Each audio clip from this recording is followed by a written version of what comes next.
Hi guys, James at RampantLionReviews again for you today with another beer review. For this one we are going to stick to Sweden, and we're also going to stick to my home county of Skåne here in the very south of the country. So for this review then we are going to go up to Eslöv, which is a bit to the northeast of me here in Lund, and we're going to have a look at yet another beer from Remmarlöv Gårdsbryggeri, who have been quite prolific over the last few months actually. So for this one we are going to have a look at the Blaze. This is a double IPA coming in at 8.5% ABV, and this is one of 3 beers that they released as part of the Lokal och Småskaligt assortiment in Systembolaget for July 2020. So this one was released along with the Melux and another lager beer. Was it ale? I forget what the lager beer was called, but the Melux was a Helles lager with a bit of grapefruit added to it. You saw me review that one and it was really nice, but this one I think should be very interesting. I've had some very good IPAs from Remmarlöv Gårdsbryggeri in recent times. The one that I would really recommend for you so far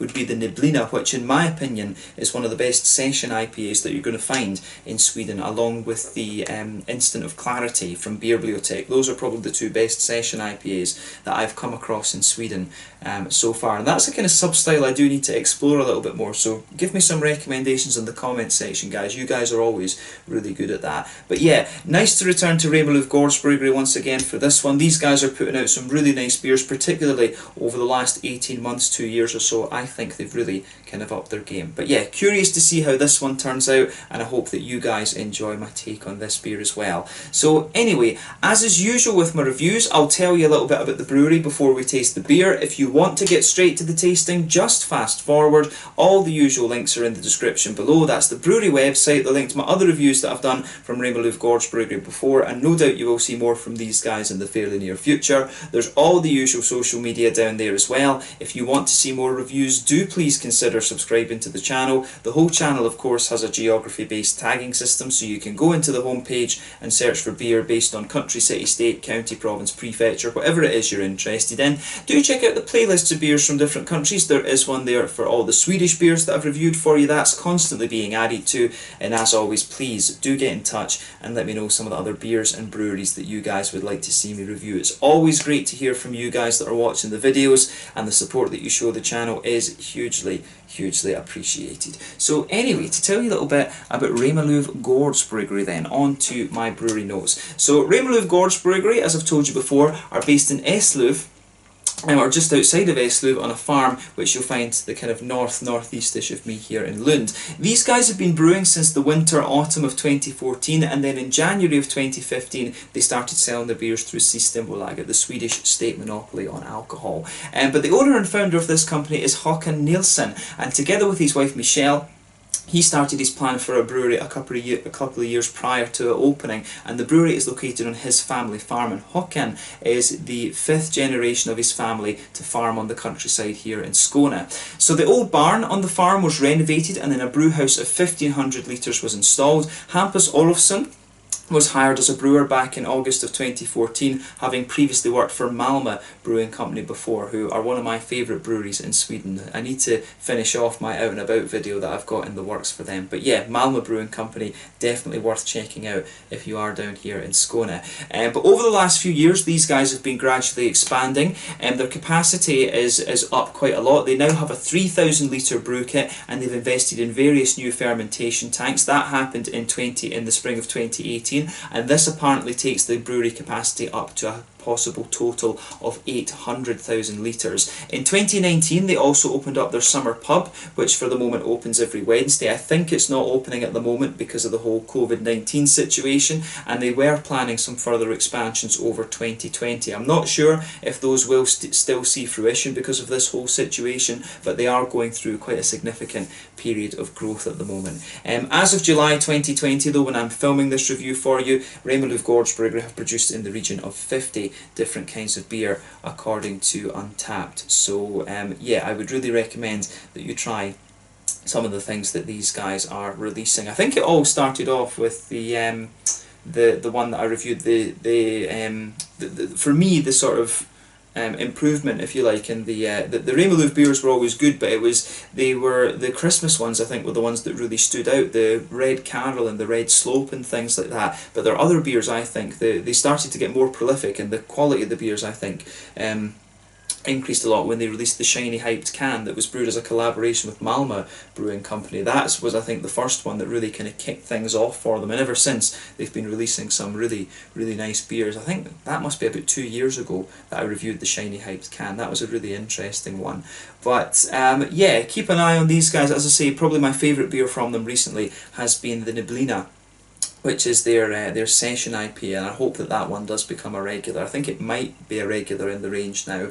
But yeah, that's all I can really tell you about Remmarlöv Gårdsbryggeri for the moment. Definitely one of the best Skånsk breweries around just now, and getting very prolific as well, which is always a good thing. But yeah, if you want to learn more about this brewery, check out the brewery website. You can follow them on Facebook and Instagram to keep up to date with all the latest goings on, and of course you can check out the Rate Beer, Untappd and Beer Advocate page to learn more about all the different beers that these guys have done. So yeah, let's get on and actually have a taste of this beer then. So as you can see, they've got a nice kind of shiny gold can for this one. I actually can't remember if the other beers were in gold cans or not. I've got a feeling they might have been. But yeah, nice kind of shiny gold can on this one. The artwork you can see is actually fairly similar to a number of the other ones that we've had from Remmarlöv Gårdsbryggeri recently. I do like this kind of more matte paper that these guys use on their cans rather than the kind of shiny stuff. But there you can see, this is one of the things that you'll always find on the Remmarlöv Gårdsbryggeri beers is the Made in Skåne, which is pretty cool. It would be cool if they put a little flag, a little Skånsk flag on it. But yeah, there you can see there is the Remmarlöv Gårdsbryggeri symbol, this kind of nice classic writing style. But as I said, this one is 8.5% ABV, a double IPA, and it was released as part of the Lokal och Småskaligt assortment for July of 2020. So yeah, let's have a look at this one then and see how we get on. Very curious to see how this beer turns out. I think I maybe paid about 40 crowns for this one. So 40 crowns, that's about, yeah, £3.50, €4, $4 roughly for the can. So yeah, for a double IPA, that's not bad at all actually. Not bad at all. So yeah, it's one of the great things about Systembolaget actually. A lot of people complain about it, but I think the fact you can get these kind of beers for so cheap, and the Swedish beers are always very good quality. They have to be to survive because of the number of breweries that there are, and you always get very good quality beers out of Remmarlöv Gårdsbryggeri. So yeah, this one I think is going to be very nice, and it smells on the first smell of this one. It's got a lovely tropical but also quite orangey note coming out of it.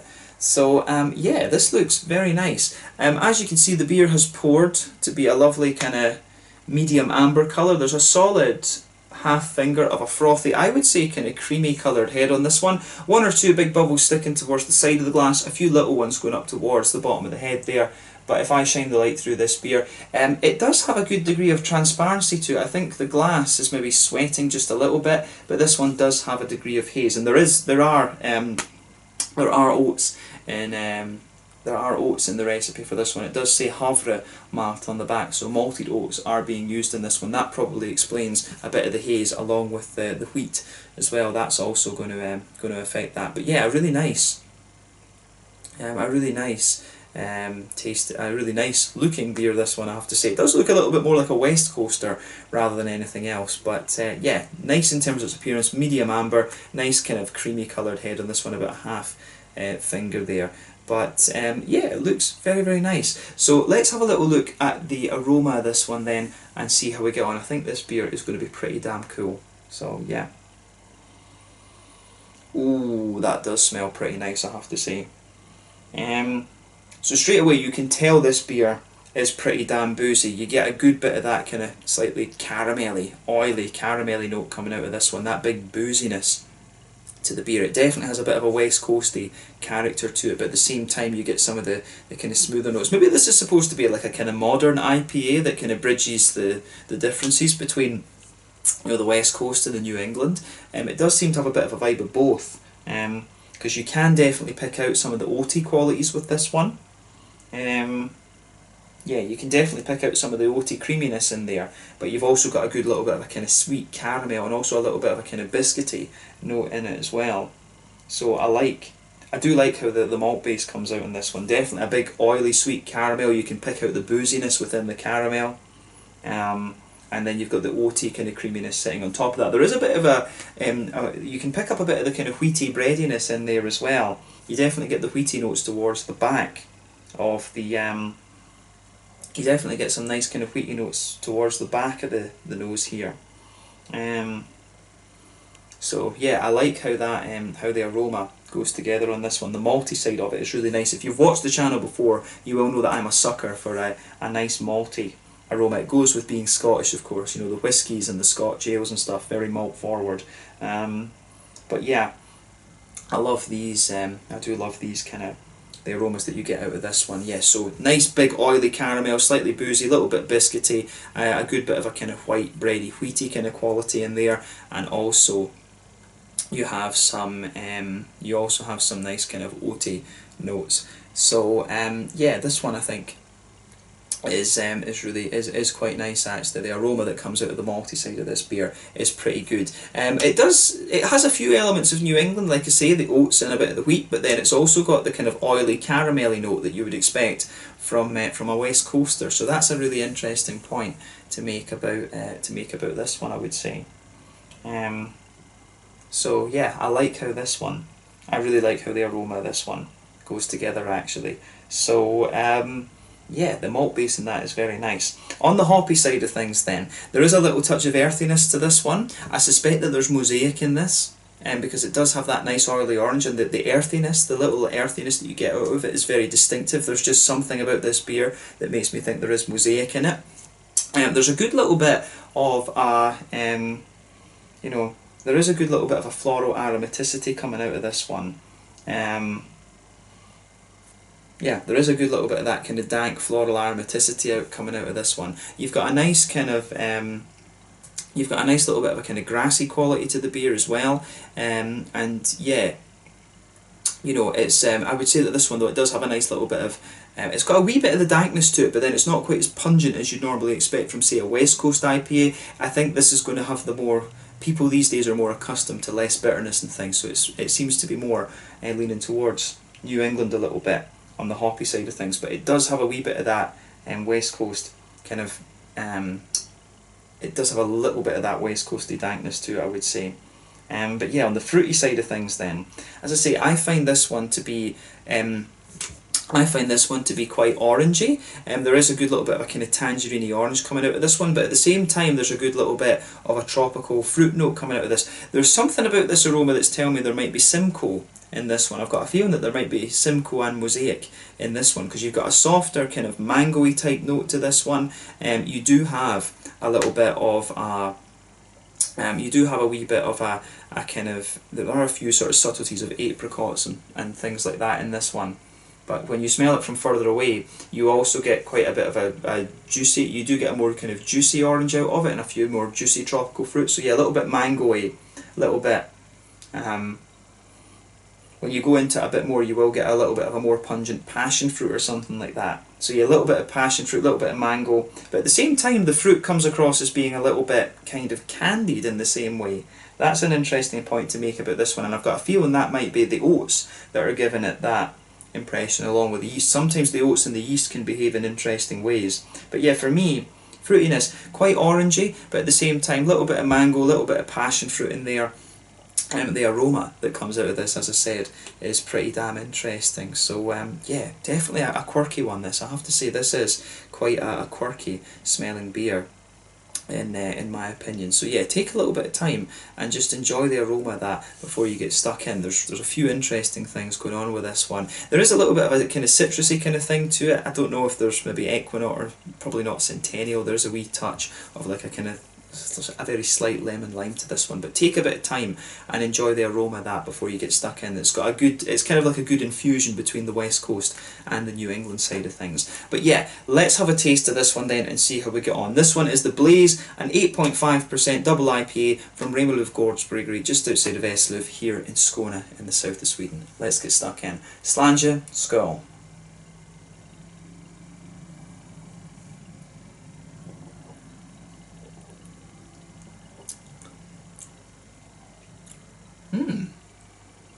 That's nice. It's actually, the first impression of this one is, it's quite a soft and juicy double IPA. You do get a bit of the booziness coming out down here. You can feel a little bit of booziness when you take this one in.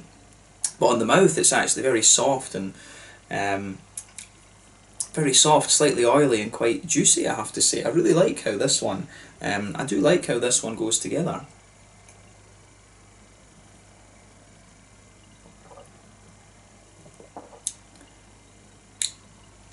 Yeah.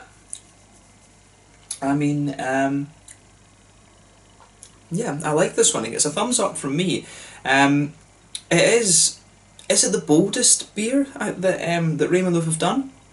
I wouldn't say so, but it's one that it just kind of strikes a chord with me. This one, it's a more malty leaning IPA. This one, it does give the impression in the aroma that it's going to be a lot more kind of caramelly than it is. But it really, I find it's the oats. I think the oats really dominating this one, and the wheat in this one I think comes across very smoothly as well. So it's definitely a New Englander. It doesn't look like a New Englander right enough. It's nowhere near as hazy as some of the ones that you're going to come across, but yeah, definitely New England. I mean, could they have filtered this a little bit or something? I'm not sure. Sure, if they had, it would be a lot clearer. But then you do get some New Englands that are like this. Maybe they're using, I don't know if the oats. I'm not sure exactly whether maybe it's a more wheaty leaning New England with just a little bit of oats in it. That could explain the colour, to be honest with you, but I think with the colour that it obviously has a little bit of caramel or biscuit malt or something like that. You won't get a colour like this simply out of oats and wheat. There has to be something else in there as well. So yeah, it's interesting. Definitely an interesting one, but I like this beer. That's the main thing. The main question should always be, do you like the beer? And I do like this one. So thumbs up to Remmarlöv once again for this. I do like how this has turned out.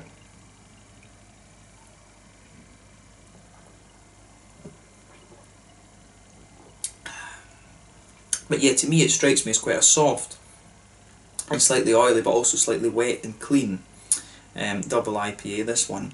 Let's try and break down the flavour then and see how we go. So straight away with this beer, you can feel a little bit of that kind of pale malty quality. That just blankets the middle of your tongue. The further that you go into the aftertaste, you can feel the middle third of your tongue and the back third of your tongue. There's quite a nice kind of wheatiness pushes. You know, the wheatiness starts to thicken up on this one.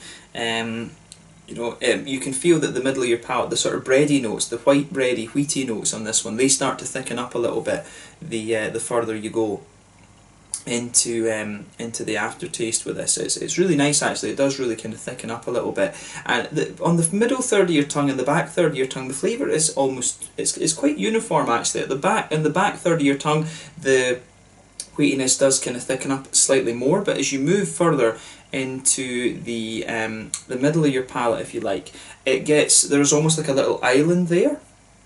There is almost like a kind of little island of it, but you've got a nice yeah, there's a nice little island that's a sort of sweet caramelly biscuity sort of thing there. It's like that kind of more oily McVitie's digestive type quality actually, which is quite nice.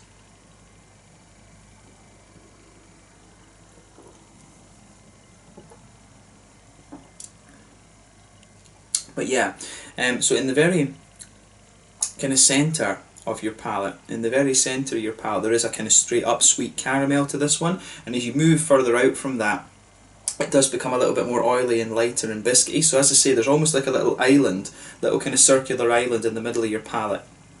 Sweet caramel, straight up sweet caramel in the beginning, then as you move further and further out from that, it gets a little bit more kind of oily and biscuity, but you know, sitting underneath that of course is this big kind of thick bed of wheaty and oaty qualities. As you get further forward on that, it does, you know, as you go further forward on that middle kind of third of your palate, you've got a kind of thicker oaty type note coming out of this one, which is very, very nice.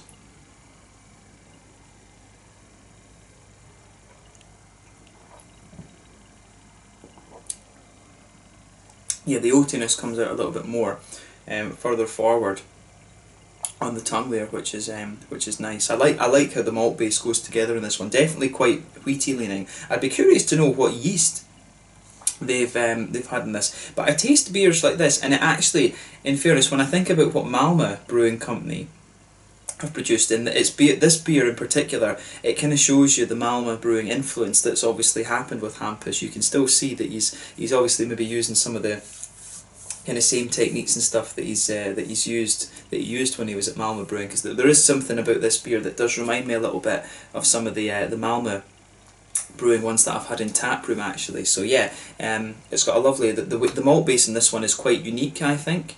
And that's what really makes the beer stand out for me. But let's look at the hoppy side of things then. Back corners of the palate, there is a little bit of earthiness there. As you move further, the earthiness does spread forward a little bit. It's a little touch herbal, and as you reach the kind of front corners of your palate, it starts to get a little bit more sort of floral and aromatic, but it's not overly pungent in that sense. It is actually quite smooth in terms of the floral aromaticity. Around the front curve of the palate though, it's a little bit more, it's a little bit lighter and more grassy in my mind. And then behind the front curve of the tongue, in that front third of the palate, then you do have a little bit of a more, you've got a little bit of a kind of more oily, fruity quality coming out of the beer. That's where your fruity, juicy esters from the hops start to come out.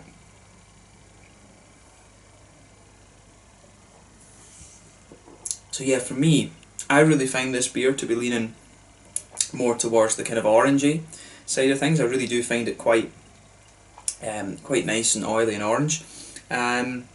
So yeah, if you go towards the back of the palate though, you will get a little bit of you do get a wee tiny bit of like a passion fruity note to this one. I wouldn't be sure, there's just something in here that's telling me it might be Simcoe and Mosaic that's in this one. I could be wrong, I always like playing guess the hops with these beers, but there is just something that's telling me Simcoe and Mosaic with this one. But yeah, at the back of that front third of your tongue, it's a little bit, there is a wee touch of a kind of darker passion fruit there, but as you move further forward, the flavour starts to evolve a wee bit. You maybe get a little touch, a very slight touch of mango out of it, but then on the front part of the palate you get a nice, you do get a nice bit of a kind of more oily, orangey quality to this one. And as you progress further into the aftertaste, you do get a little bit of a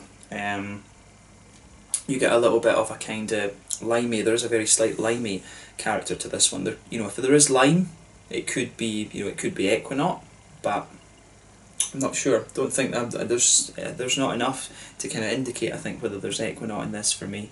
But yeah, the fruity side of this beer, as I say, a little bit of passion fruit, nice big oily orange, and a few other kind of subtle tropical flavours in there. But you can feel the sort, with this one, you can feel the wheatiness kind of pushing forward underneath the fruity part of the palate, the sort of wheaty, oaty type qualities that this beer has. The malt base really pushes further forward and goes under the fruity side of things there as well. So you almost get, it's almost like the same kind of vibe you get from like a wit beer or a Weiss beer, from the kind of malt bases that they have. You do, the wheatiness in this one is really quite prominent, I think, and it gives you a very, very interesting beer actually. On that border region between the kind of front third of your tongue and the middle third of your tongue, you can feel there is a lovely kind of doughy character to the beer as well. So I like how all of that, I do like how that goes together in this one. I mean, the flavour that comes out of this beer is really, really nice actually, and the way that it all just, the wheatiness, the prominence of the wheatiness and the way that the oatiness kind of integrates into that is really nice. I've enjoyed this one. This for me is a very quirky double IPA. It does remind me quite a bit of some of the Malmö Brewing Company ones that I've had before, as I said, but I really like this. This gets a big thumbs up from me. I would say that it's not the boldest beer that Remmarlöv have done. It's more of a kind of oily, smooth, more oily and smooth kind of New England double, if you like. So yeah, interesting one this. It's a very interesting kind of interpretation of the double IPA style in my mind. So in terms of the mouthfeel then, I would say, you know, bottom end of full bodied, I think. Yeah, bottom end of full bodied. Carbonation is very smooth. Nice oily mouthfeel to it. At the same time it does have a bit of wetness and cleanliness to it. In terms of IBUs, I think you'd be lucky to get 25 out of this. Yeah, I think 25 IBUs is probably about right for this one. The malt base, like I said, lovely and smooth, and it also gets a bit sweeter as well the further you go into the aftertaste, with a lovely kind of sweetness in the middle of your palate there, but a lovely kind of big, thick, bready smoothness in there, and you've got some nice oily, fruity characters to this one as well. They do get a bit more juicy the further you go into the aftertaste too. But yeah, very, very nice tasting beer, this one, and I'm glad I was able to review this for you. So yeah, let's leave it at that. This one was the Blaze, an 8.5% double IPA. Very interesting, quirky beer, this one in my mind, from Remmarlöv Gårdsbryggeri, just outside of Eslöv here in Skåne in the south of Sweden. So yeah, let's leave it at that. Thank you again for watching my beer reviews. Until the next time, please like, subscribe, share, all the usual YouTube stuff. Let me know your own thoughts on this beer in the comment section below. Let me know what your favourite beers are from Remmarlöv Gårdsbryggeri as well. I thank you again for watching my reviews. I hope that you're continuing to enjoy them, and we'll see what we have in store for us next. But yeah, always cool to review beers from Remmarlöv Gårdsbryggeri. So if you do come across some of their beers, check them out. I recommend particularly the Niblina. That's one that's really impressed me previously. But thank you again for watching, and I will catch you guys very soon. Slàinte, skål. Let me know your own thoughts on this beer in the comment section below, and I will catch you guys very soon. Cheers, and make sure you check out Remmarlöv Gårdsbryggeri. Skål.